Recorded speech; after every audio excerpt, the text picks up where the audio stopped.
Hi, welcome to Off Script. I'm Zach Lewis. And I'm Dr. Draper.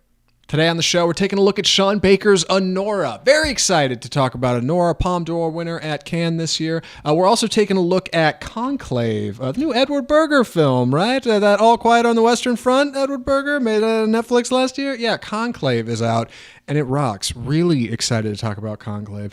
We're going to talk about some trailers that we may have missed in the last couple weeks while we were away. We're going to get to some news. First things first, the reason we were away, that big vacation I went on.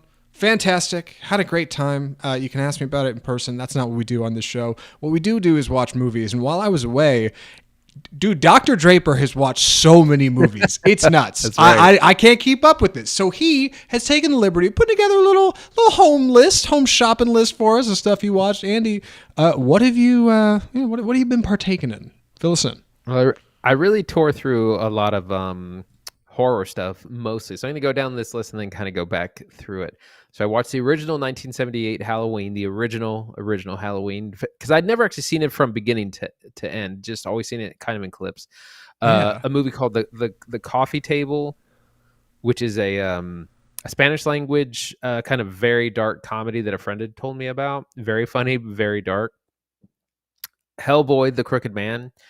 Okay, I'll go back. Sorry. Azrael, Strange Darling, Red Dragon, rewatch of The Zone of Interest, We Live in Time, Venom: The Last Dance, which I know that we were going to do on the show, but we ended up moving to new stuff. Well, I was away a long time. I get it. That's a lot of movies. Yeah, it was a ton. It was a ton. But I was on a roll because sometimes I'll be in moods where I don't really want to watch anything, and I was just watching like a new thing every night and on the weekends. Going back to Hellboy, do you have any comments on this list? Any thoughts? I do. I definitely have comments. Starting with being your first time seeing Halloween, I wanted to hit you with that. But yeah, I don't know. Give me general impressions real fast on the list because I know it's a lot, and then I'll just hit you with a couple quick ones, and we'll jump into news. All right, Hellboy: The Crooked Man, which was a new iteration of Hellboy, but it was super low budget, kind of made for TV level budget, but I actually really enjoyed it. It's creepy. It's this like Southern Gothic mystery. It takes place in the 60s. Like I said, it's low budget, but it's the kind of thing you wish had gotten like a big studio release because I really enjoyed it. I might read that comic. Azrael was the Samara Weaving horror movie where there's no dialogue, like people don't talk, and she's like in this cult that she has to try to escape. It was really brutal. One of those very physical acting performances, kind of like in Ready or Not. And it's not too long. I didn't get tired of the gimmick, but Zach, you did say you tried to watch part of that.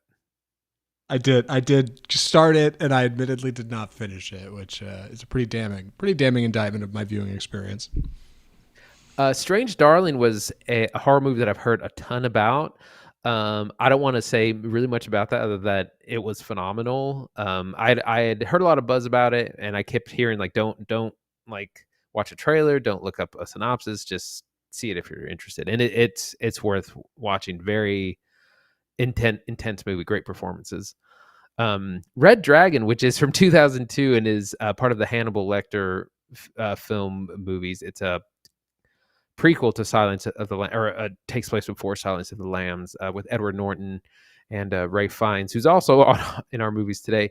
Like the first half of that movie is pretty interesting, and then it kind of just goes Hollywood by the second half.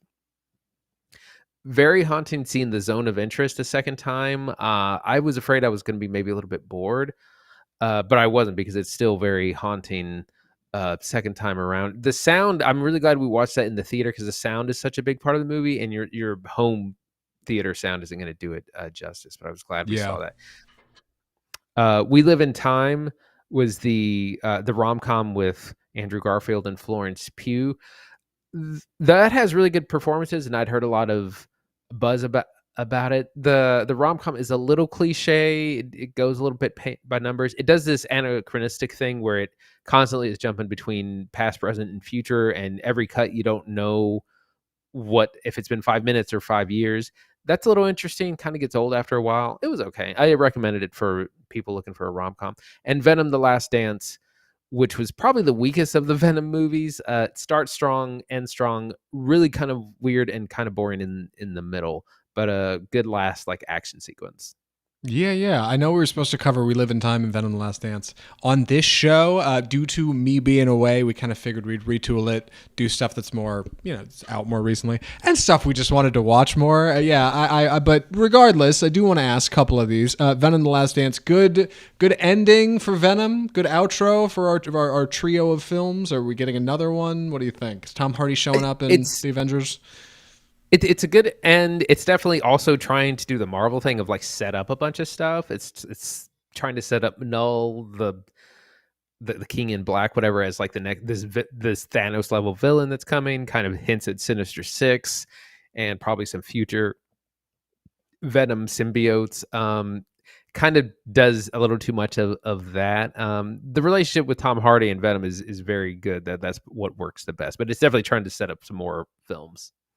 Red Dragon, 2002, the Hannibal Lecter film before Silence of the Lambs, right? Like, why is Silence so well remembered, but nobody seems to recall Edward Norton's Red Dragon? Because Anthony Hopkins is in both of them, right? Yeah, and he is great in both of them. I think, like Silence of the Lambs, Jodie Foster's character, it's a character study about her, and that whole part is kind of missing from Red Dragon. You don't really get like into the character study of Edward Norton's detective person. He's kind of one-dimensional. Do you think they're making more Hellboy movies after watching Hellboy: Crooked Man, or are they going to stick to animation for a while and maybe come back to live action later? I mean, who knows? Maybe that director's maybe trying to get a bigger movie made, because I think it's good for what it is. But man, I think that property is probably on ice for the moment. First time watching Halloween, 1978. A lot of early Steadicam work in that movie, which is a surprise, I think, to people who maybe aren't aware. But yeah, what do you think? A lot slower than I had anticipated. Does a very good job of like, it really draws out the tension. Like, it takes kind of forever for that first kill to happen, and that's kind of brilliant. Like, I can see, and and there's a difference between me watching it at home by myself and in 1978 being in a packed theater, with everyone not knowing what's going to happen. So like, I think it does a really good job with like tension and suspense, and I can see why it became such a hit. Man, love the haunting ending, right? He just takes off into the night. Where'd he go, Dr. Loomis? I don't know. Like, he's just gone like crazy. Dr. Loomis so useless in that whole, he's just wandering around Haddonfield. He's just standing around outside Haddonfield. Have you seen Michael? Oh, yeah, love it. Love Halloween. Got a gun out of nowhere. Yeah, I think you watched some real good stuff in there. Not a lot of stinkers for sure. Any other thoughts on the general list before we jump into news? I know people are looking for it. I mean, it's good just to watch, get in the habit of just watching stuff and catching up on old things like The Zone of Interest or Red Dragon, and then also seeing newer things like Azrael and Strange Darling. Strange Darling is something I would love to cover on the show if we get a chance for it, for sure. We should probably do Strange Darling soon. Also heard it rocks. I know Kyle Gallner's in it, Red Letter Media lover boy, Kyle Gallner, and I don't know who else is in it, but yeah, I also heard like just don't know anything about it. Just go in with nothing and you'll have a good time. So Strange Darling endorsement from Dr. Draper right here on Off Script. But that we should jump into the news. First story this week: Luca Guadagnino is set to direct a new American Psycho film at Lionsgate. A lot of big properties in here. Luca Guadagnino, of course, director of Suspiria, Challengers, Bones and All, which we covered all three of those movies on this show, actually. We like him here on Off Script. And American Psycho previously starred Christian Bale, based on the book by Bret Easton Ellis. I actually read that book back in the day. It's a wild read. So I feel like I'm uniquely positioned to talk about this story. Andy, what do you know about it? I mean, Luca Guadagnino did the remake of Suspiria, and that was kind of open to mixed reviews. We really liked it on this show. If there's anyone I trust with the remake, it's him, because he seems to kind of breathe new life into those properties. American Psycho is a classic itself. That, of course, starred Christian Bale in 2000, based on the novel by Bret Easton Ellis. It's a classic of modern cinema, and Christian Bale's performance in that is also classic. So I think it's going to be very difficult to top, but it's been almost 25 years.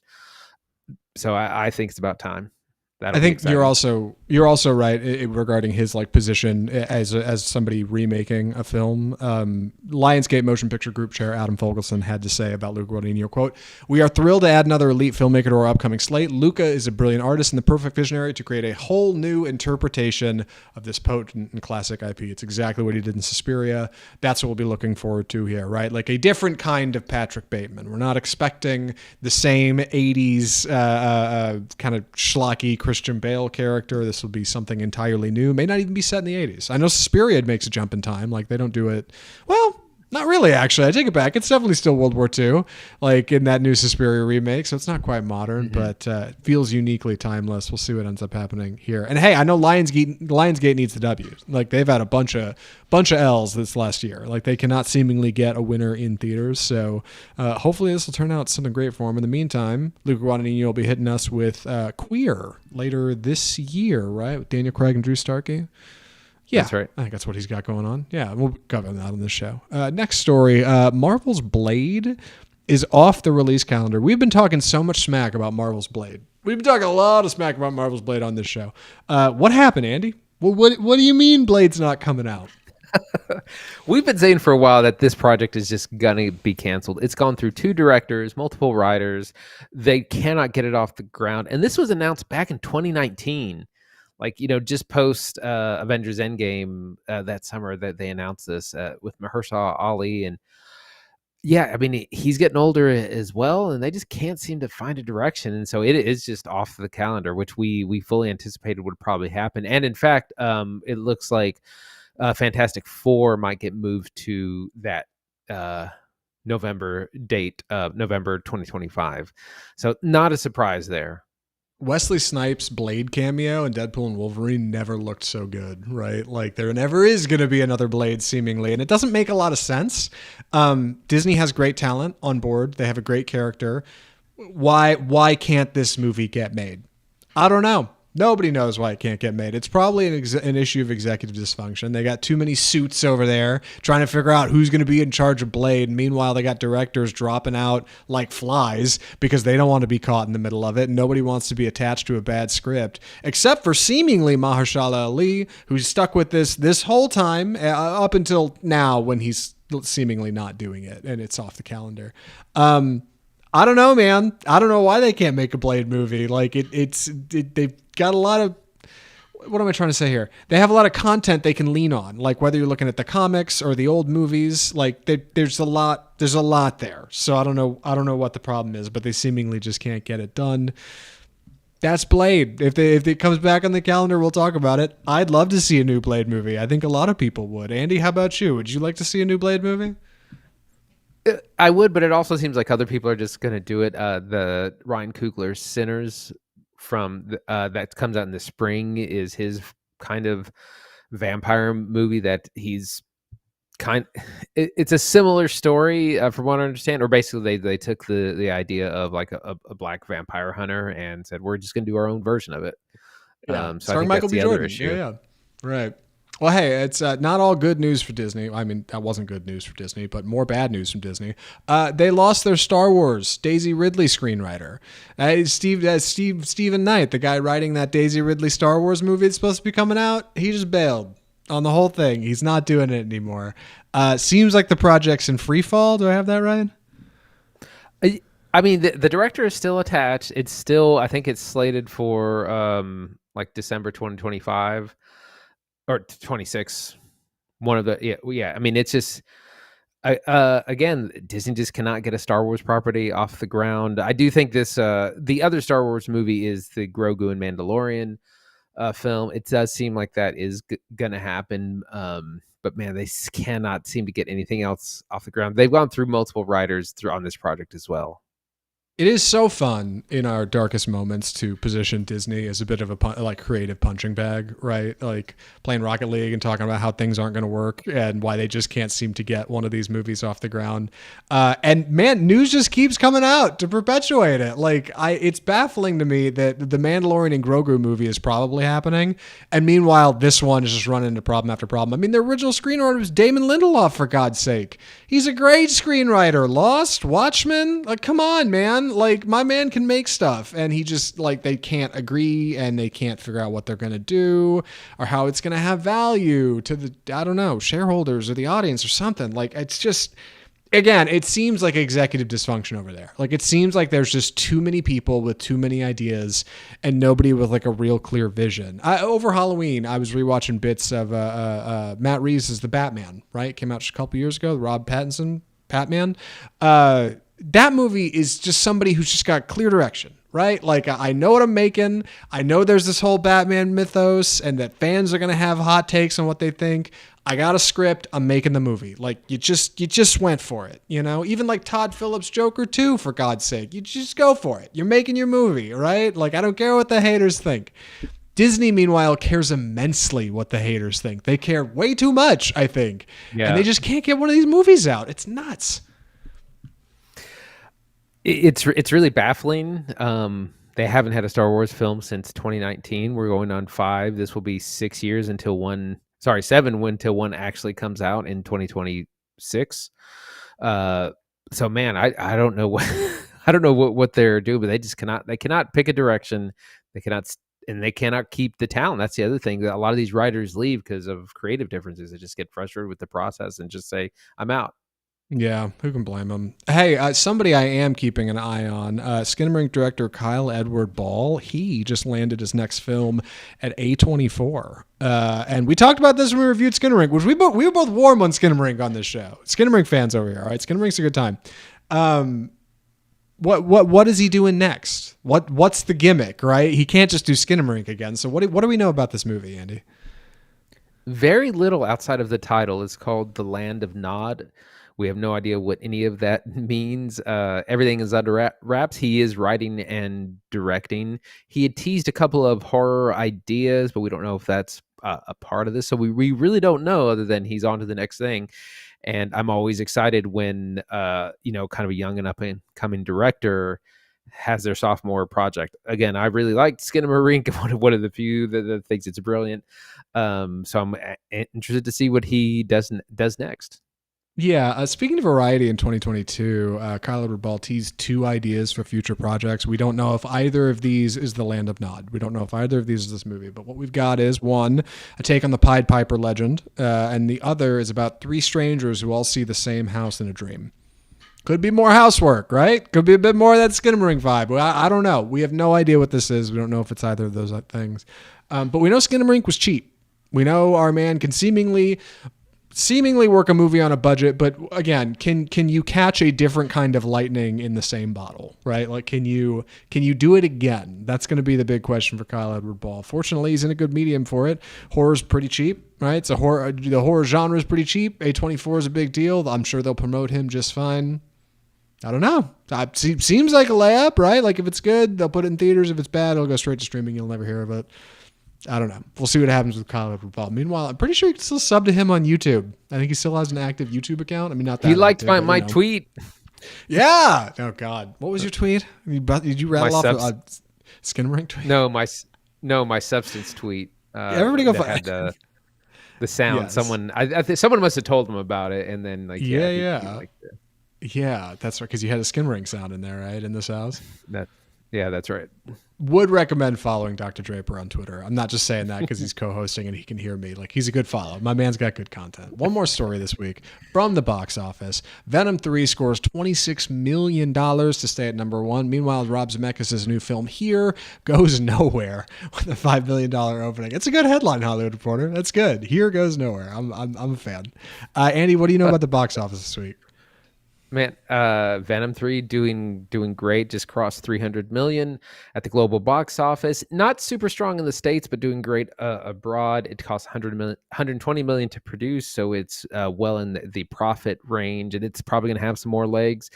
It's doing well. Again, here, the Robert Zemeckis kind of gimmick film, which I think was almost just short of 100 million to make, made 5 million over the weekend. So it's really struggling, not holding an audience. Other highlights are The Wild Robot continues to hold strong at number 2 and has made nearly $200 million globally. He's doing really well. And Smile 2 is also doing really well, crossed 100 million globally, is as well, doing much better than the first film. So the box office is holding strong. Newcomers not doing great.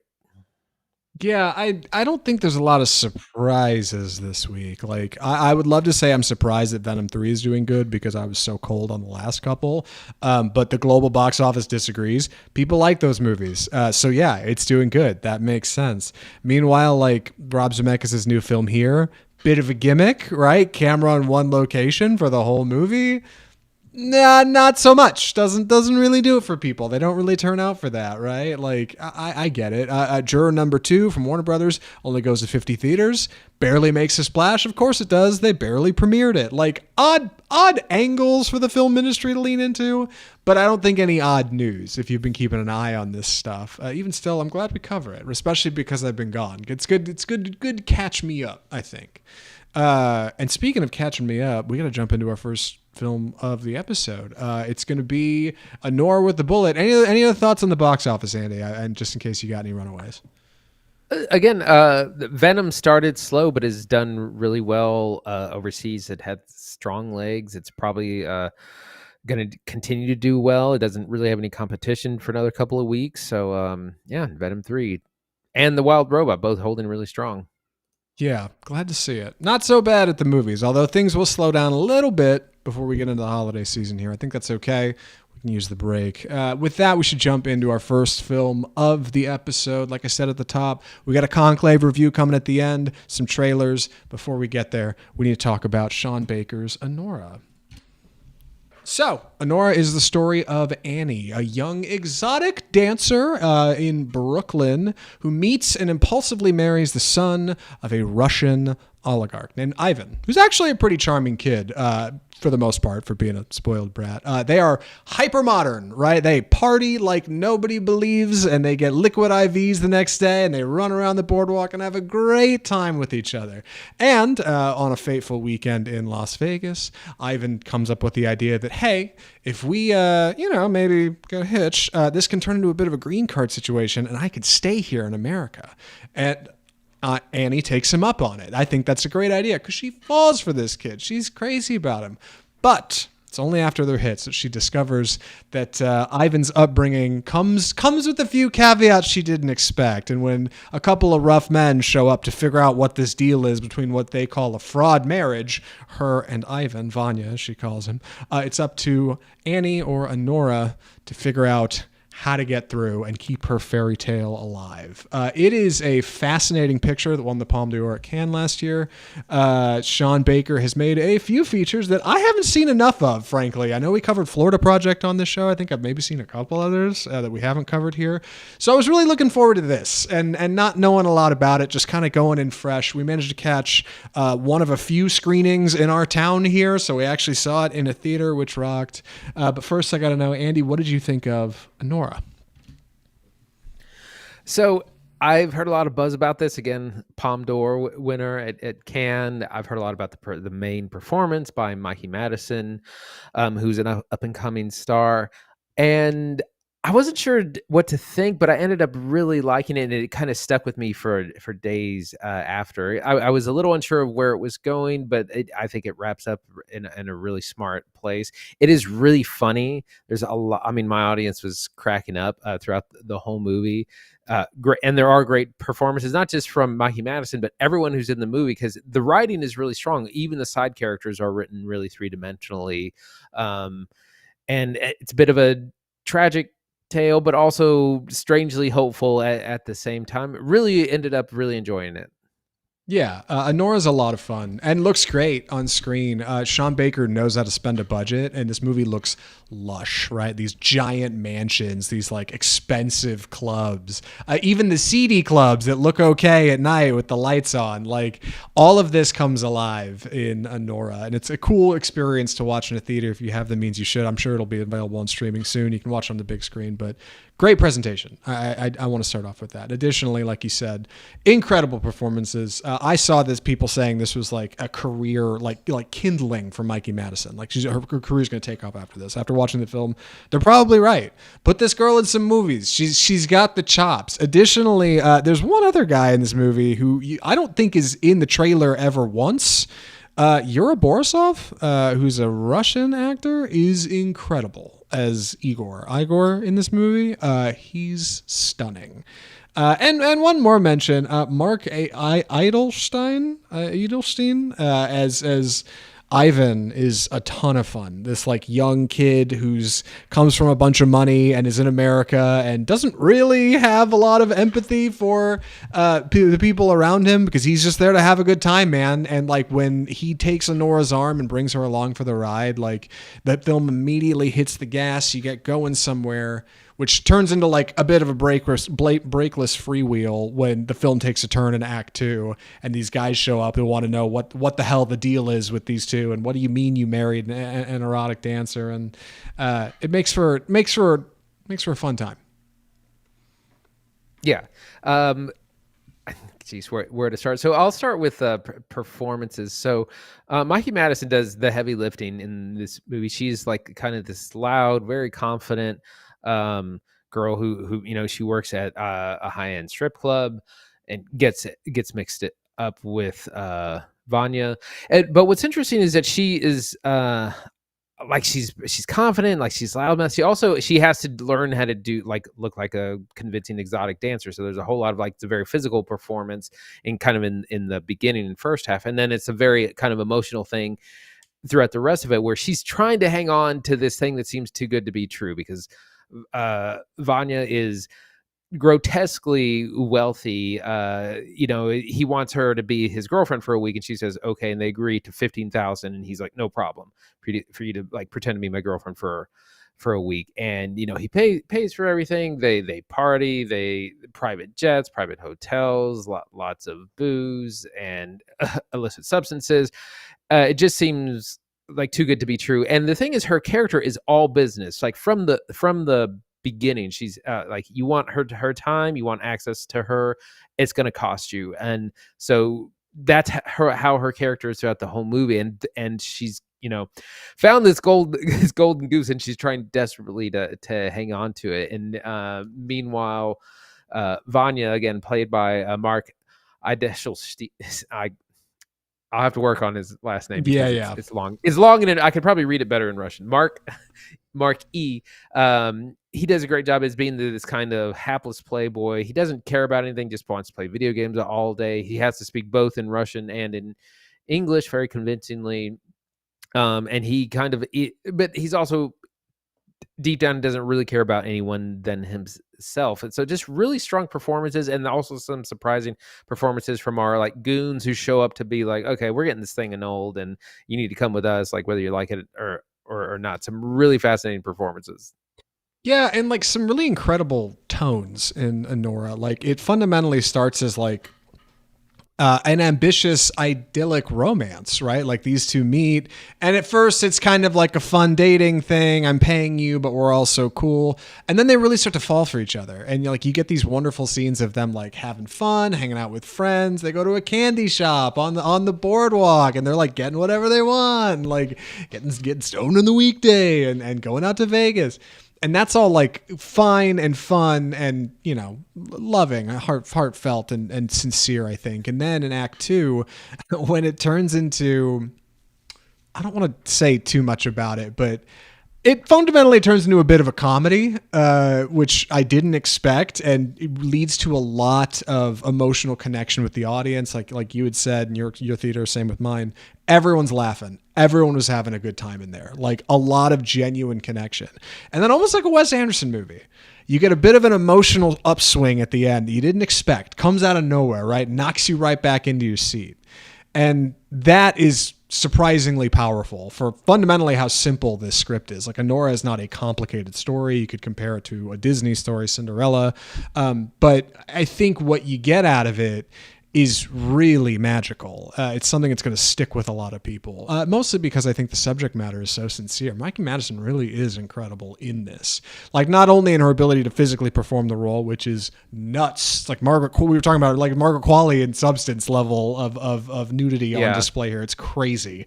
But also like tonally, Anora is a complicated person. She's very complicated, but she has to present as simple to her clients and the world around her. And of course, Ivan. So when she really starts to kind of go for him, she has to convince you, the audience member, that her character feels what she's feeling at the time when maybe she's trying to convince somebody else that she's not. It's complicated and it's complex, and like it really draws you in, man. Like you really lean forward through the second half of Anora, which makes for a really special ending that I likely unforgettable. Like it made for a theater experience that was like really special. I'm really glad I saw it in a room full of people. Yeah, an incredible denouement. But also, I'd heard this compared to Uncut Gems, and it does have that factor in the stress level, particularly during the middle of the movie when these gangsters show up to kind of, because they're trying to control everyone. Vanya kind of disappears, and they have to look for him. But it's a real fascinating kind of middle of the movie where they end up kind of going on a little bit of a goose chase trying to find him, and it's an incredible exploration on the dynamics of power, because these guys do not care about basically rule of law. Like they work for someone who's so rich, they're just not worried about everyday people, and I think that's part of what the film is analyzing. Reminded me of, I've been reading through the first book of Game of Thrones, and that book is very much about the dynamics of power. What is power and who has it? And this movie kind of explores that as well, because Anora has power kind of at the beginning of the film, and then it's Vanya, and then it's Vanya's parents, and we see kind of how this shifts largely because of who has the most monies. But it's just a fascinating look at a number of kind of things like that. Yeah, I know I'd mentioned presentation at the top, but I do just want to reiterate before I wrap it up. This movie looks fantastic. Like, looks great. It's surprising how good of a movie it looks. I know they didn't have that big of a budget. Additionally, like banger soundtrack, Spotify playlist rocks, like ton of modern music that young folks would be listening to, right? Like stuff that I don't have in a playlist, but I might lift a couple for, the gym or whatever. Like Anora looks and sounds like a great time, and that's what it's supposed to be. It wants to invite you into this party. Come get into the fun that like these people are having and experiencing. Like it draws you in, just keeps winding you back, and then before you know it, like hits you with some emotion that you didn't expect. It's powerful. It's a good time. Like it's great work from Sean Baker. Like another banger. I had completely forgotten that he did Florida Project until we had been talking about it after we both saw Anora, and you mentioned it. I was like, oh God, you're right. And it's got that same like trademark human level handheld camera style. Like it just feels so grounded. It feels like such a real place. Like the world Anora lives in is the same one we all live in, like and that makes it sincere and that makes it special. And I think that's what this movie does so well. Yeah. Also, it's filmed in glorious 35 millimeter. It's got that brilliant grain. Really kind of helps with the setting, because it's in New York, where most of it takes place, and so it's got that kind of little older school feeling. More, I don't know. It's 35 mil. Yeah. Oh, it looks great. Any other thoughts or recommendations, Andy? I think I'm ready. Andy, would you recommend Anora? Yeah, absolutely would. Had a great time. It's an incredible story from beginning to end. A lot of fun in the middle where it kind of becomes a bit of a raucous comedy. Fantastic performances from our leads. Mikey Madison is a star. There's talk that she's going to get an Oscar nomination from this. Sean Baker doing great work again. Highly recommend. Yeah, same. Anora rocks. It is a ton of fun. I don't know if it's going to be anybody's favorite film of the year, because it's been a really incredible year with the movies, but like easily top 10 material. Easily top 10 material. Maybe top 5? Perhaps top 3. I don't know. We'll have to see when we get to top 10s at the end of the year. But I would recommend you go see Anora. I think Anora is a lot of fun. If you can catch it in a theater, I know it's a limited window for viewing it. You may not be able to catch it, but like I don't know. If you're free on a Saturday and you got nothing to do, I would recommend going and checking out Anora. And then when it comes to streaming services, absolutely recommend. Totally watch it at home. I will probably be rewatching again. With that, we got to move into some trailers. 3 this week to talk about some upcoming stuff that we missed since I've been away. Andy, what do we call this segment? It's time for the trailer part. So we got 3 trailers, like we said. Our first is The Brutalist, which I've been waiting for ever. We both have for a trailer for something about this movie. This stars Adrian Brody as an architect moving to America post World War II. He's hired by a mysterious kind of benefactor played by Guy Pearce, who we haven't seen anything above. He's supposed to be kind of a wild character, and it's about architecture. I know, because that's what the brutalist is. Brutalist architecture is very kind of cold and unforgiving style of building, not aesthetic at all. We know that this is 3.5 hours long. It's got that Killers of the Flower Moon runtime. The trailer doesn't really show us much. It just kind of has like this long scroll of the title, the characters, and some shots of our people. We really don't learn what it's about from it, but heard huge amounts of buzz. Heard it's a Best Picture contender, and as well as acting awards. Zach, what do you think of this trailer? Wildly excited for The Brutalist. I've been a Brody stan for a real long time, man. Like, I've always liked Adrian Brody, and I think Guy Pearce is underrated. Felicity Jones ain't so bad. This movie is interesting on paper. It's very interesting. It's got very small budget, $10 million, which is small in the world of film. It's way longer than most movies, clocking in at, with the included intermission, like 3 hours 45 or something. Very curious to see if theaters run the intermission. I would assume they do, but they don't always for movies. Sometimes they just cut them. I don't know anything about this director. This type treatment and font treatment in this trailer is fascinating. Yeah, this like slide thing they do is inventive and new. Very interested in The Brutalist. Like, it seems like it's doing something I haven't seen before. That is wildly exciting. Speaking of things we haven't seen before, I should ask you if you have any thoughts on Brutalist before I jump into Steven Soderbergh's new picture. What you got? You got any takes? I mean, I'm just excited to see it. Again, we haven't seen a full trailer. I don't really know what it's about. I've heard it's what Megalopolis was attempting to be, because it's a similar theme. There's an architect with a grand vision. So I'm excited to see it. I'm glad it has an intermission as well. Yeah, me too. I'm also excited to see this new Steven Soderbergh picture, Presence.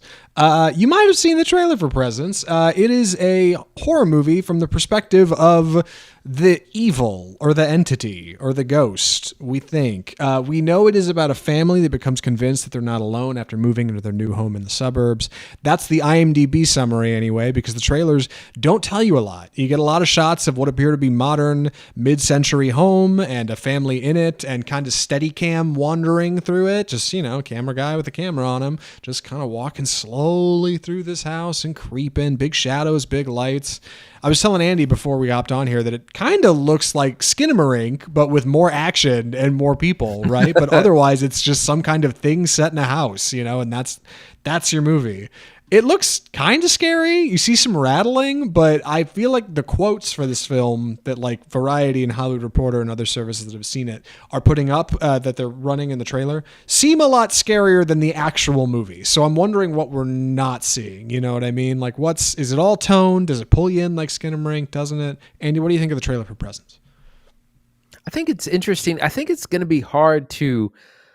I'm interested to see how it's going to scare the audience from the perspective of the ghost, or the entity, whatever. Because it's supposed to be doing the scaring. So how's it scaring you, the viewer? But that it's supposed to be a horror movie, so I assume it does at some point. So I'm interested to see how it works, and yeah. I'm always up for anything Soderbergh is doing. Right, it's gonna be something. Whatever it is, it'll be a Soderbergh picture. And our final trailer is for a new musical coming called The End. This is from director Joshua Oppenheimer. A wealthy family in a post-apocalyptic world who's been living in this salt mine encounters a stranger for the first time in years. And this has an incredible cast of Tilda Swinton, Michael Shannon, gorgeous George Mackay, and Moses Ingram, who you might know from one of the Star Wars shows that she was on. I think she was on the Vader show, actually. And yeah, they're just kind of living in this underground place, and they discover a stranger for the first time. It's like a musical drama / comedy. It looks like a lot of fun. I'm definitely interested. This comes out in January.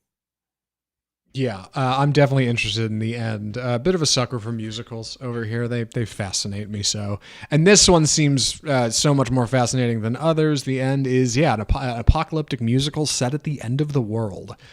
Fascinating, right? Looks a bit like 10 Cloverfield Lane, right? It's a bottle picture where you got like a small family unit that's like isolated in their setting and they're not leaving. We're not going outside. So when some kind of outsider stumbles in, they are immediately presented with the questions of, well, what's out there? How'd you get in here? If you were surviving out there, couldn't we? Why are we sitting in here? Like, gonna be a good time, I hope. And the music in it seems okay. There's like one or two songs in the trailer. They seem all right, but the presentation looks like a good time. Like, it looks like it's shot well. These salt mines look like a wild setting. I don't know if they actually went and shot in giant underground salt mines or what, but like, it's crazy looking. That's the end. It's not the end of the show, though, unfortunately. One more film, fortunately, what am I talking about? One more movie to talk about this week. Andy, please take it away. Conclave. So this is the latest film from Edward Berger, who did All Quiet on the Western Front a couple of years ago, the remake for Netflix that I think won several Oscars, including Best Original Score. Conclave is about the death of a new pope. This is actually based on a book by Robert Harris. The pope has passed. The pope has died. And so the cardinals are rounded up to have a conclave where they are sequester themselves and vote on a new pope. They are led by Ralph Fiennes, who plays Cardinal Lawrence, who's having a bit of a crisis of faith, but wants to see this process through. He's supposed to organize everything, bring everyone in, make sure everything gets that it happens. He's basically the manager of the thing. But there's a lot of personalities. And this may seem like kind of a boring setup, but it's really intriguing. You have Cardinal Bellini, played by Stanley Tucci, who the papers say is a shoo-in. He basically has the job and he's the best for it. But you also have competing interests. John Lithgow plays Tremblay, who's another cardinal with his own motives. But they're worried because they're some people who want to take the church back to an older way of thinking, the kind of notorious Tedesco and Adeyemi. So you have these competing personalities. You have different philosophies of where the church should go and should be going. And every time they vote, kind of something drastic happens, or tide shifts and alliances happen and new information is revealed. And it seems like the most boring thing ever because it's basically a bunch of people talking and voting. But it was so intriguing and it really grabs you from beginning to end. That's our setup. Zach, what'd you think? Conclave rocks. That's what I thought. Conclave was a great time. And I think what's so charming about it is that, yes, on paper, it sounds so boring. Like, it's not going to work. But then you learn about the premise, and it's like this kind of potential murder mystery that like all these cardinals are about to get sealed up in this space and they can't come out until a new pope's elected. And then right before they go in, Cardinal Lawrence finds out from an aide, hey, it could have been murder. And then boom, doors are locked. You have no additional evidence. We have to just figure it out. It's going to be a character drama. And then you see the cast, right? You got Ralph Fiennes, Stanley Tucci, John Lithgow. Incredible people at the front. Isabella Rossellini. You see it's directed by Edward Berger, right? Who did All Quiet on the Western Front. You start to see the trailer. The visuals are nuts. The strings in the score sound incredible. And all this sets up for what is otherwise, well, like a PG-13, bunch of dudes talking in rooms. Like, it sounds like it would not work, but oh man, everything fires on all cylinders in Conclave. It is so good at what it is doing. That's what's so charming about this movie. Like, it knows what it is, it aims right for it, and frankly, it's a great looking picture. Like, man, just working up thumbnail stuff this week so we could post the review on YouTube. I was like struggling to pick one of a few really cool frames from Conclave because it's such a good looking movie. Yeah, there are incredible costuming. Again, very authentic. A lot of all the sets. I think they were able to film in a lot of the Vatican, and some they were not, and so they just rebuilt it, which is really impressive. And a lot of the pomp and circumstances followed so closely.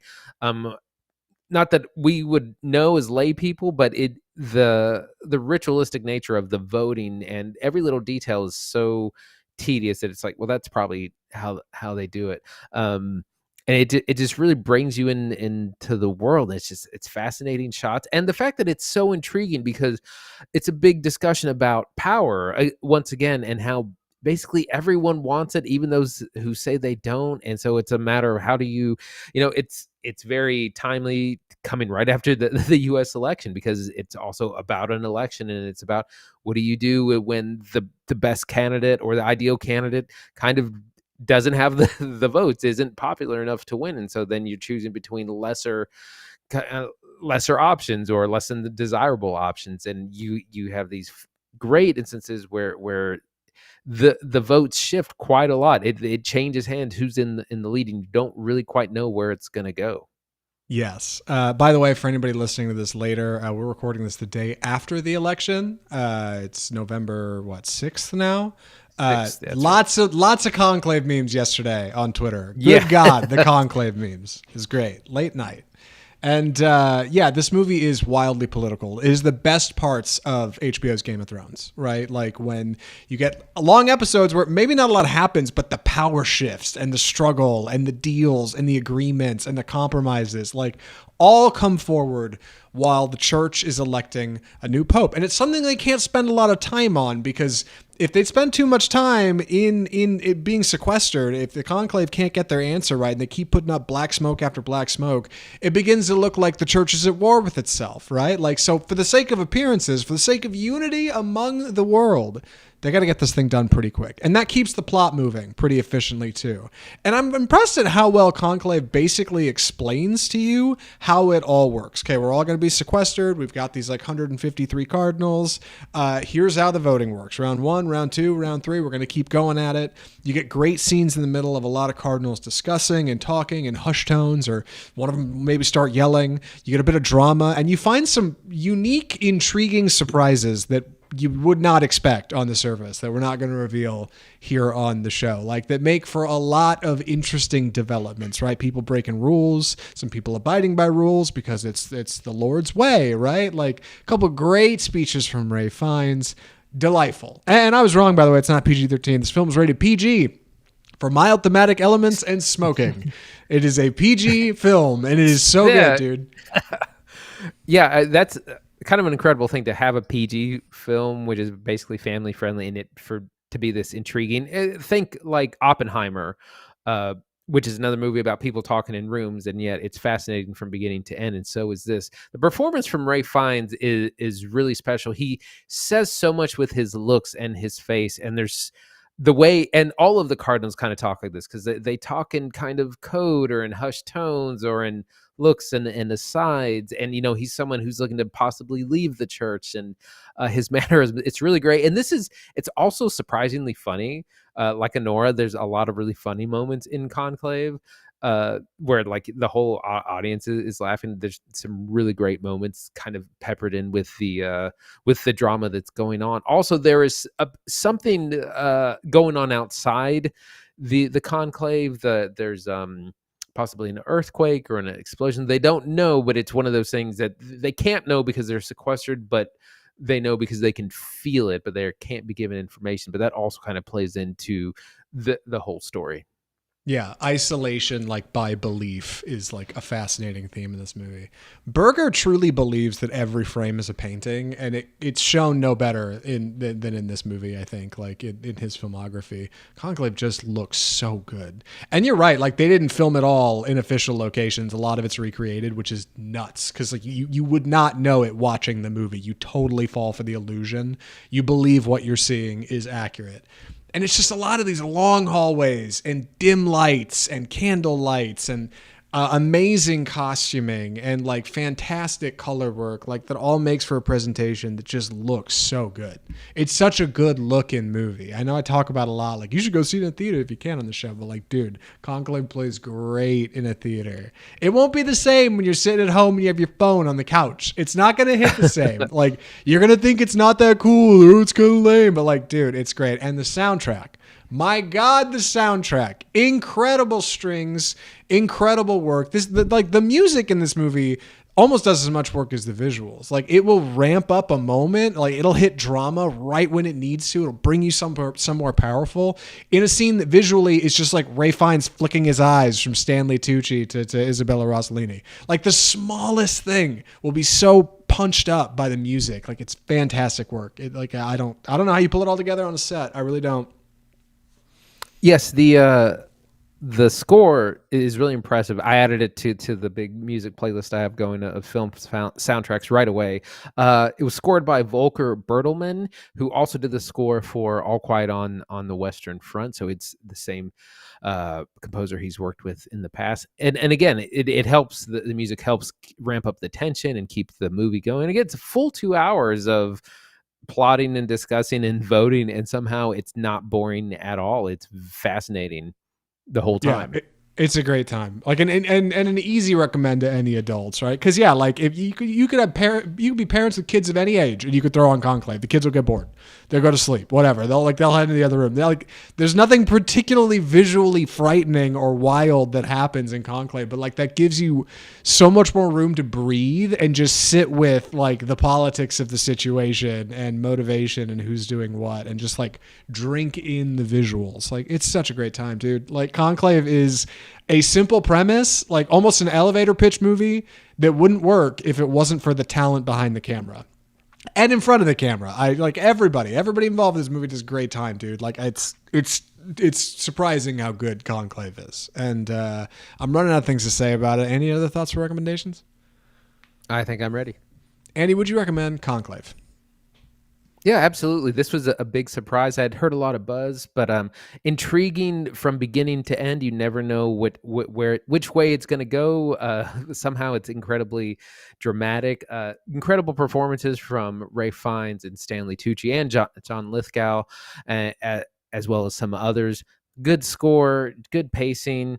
Again, it's PG. This is the kind of movie that will probably get nominated and might win Best Picture. It's an Academy pleaser for sure. Highly recommend.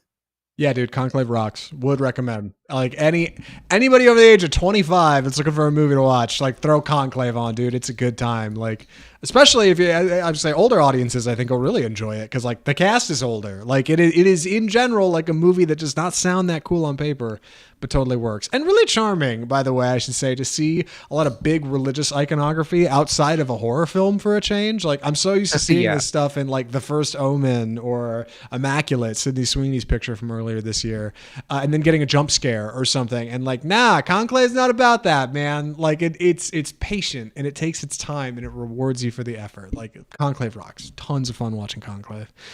And that's our show. God, episode 272 already behind us.